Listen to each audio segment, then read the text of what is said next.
In the late 70s, there was a new sound for every year. There was disco, there was punk, there was new wave, but then in 79 there was ska, the heavy, heavy monster sound.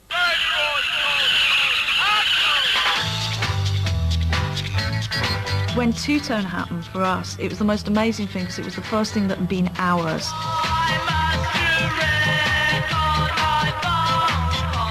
The thing about punk is it was a very small thing that affected a very few people in London, and it was over very quickly. There were kind of kids in bedrooms thinking something happened and I kind of missed it. I mean, a lot of punk was built on reggae and anger, and two-tone took those things and made them poppier. Ska would dominate 1979, but no group would be bigger or last longer than that group of nutty boys, Madness, who were still practicing.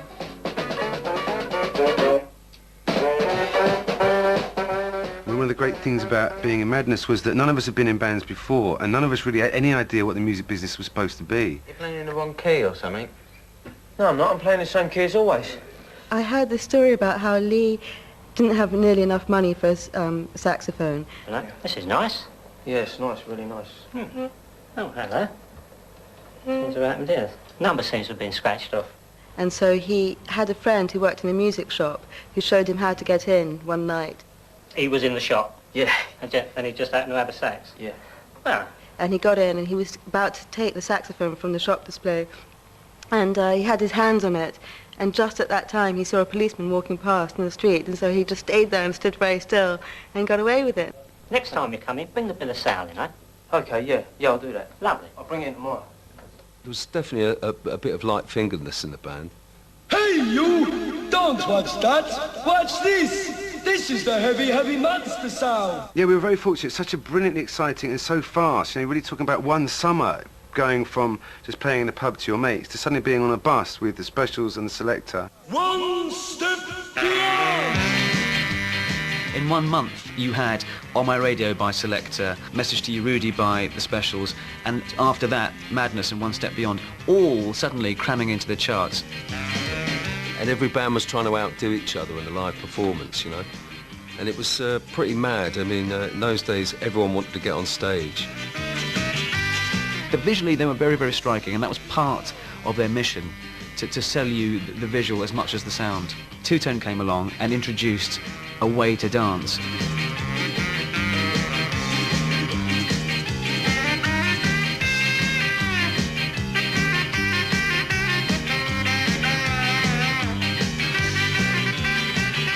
You know, when you saw Madness dance and start the pop, you say, I can do this, you know, it's just very simple, you just go like that. So I think that's one of the reasons, people don't realise that, one of the reasons it was embraced by so much by people was the fact that it was easier to dance to. And in fact, my hand has been shaken on a number of occasions by people who thank me, in part, for making blokes dance again. The dance was an amalgam of the vaudeville aspect, you know. I mean, we were real fans of Tommy Cooper and Max Wall, and I mixed that with the fact that Skins used to sort of pull on their braces when you danced to reggae. And also, I'd done a bit of martial arts, so you sort of went, pow, and all this stuff. The way that the Brits would do it would be much more regimentary. It's almost like being in the army, and so you could see like troops almost there doing this. Sort of like Bez, but more... It was more speed instead of E.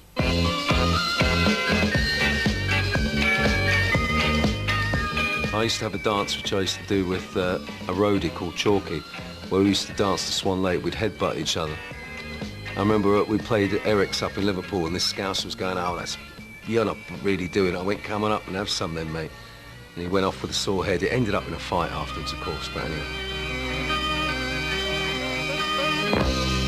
What we used to wear wasn't that far away from what a school uniform was. I do remember kids liking the whole black and white thing a lot, and like penciling it on pencil cases. It had punk sensibilities because it was fast, the dancing was aggressive. But what happened was everybody was smartening up, so it was a white shirt, a black tie, the badges were just this little black and white two-tone, and it all became a bit uniform.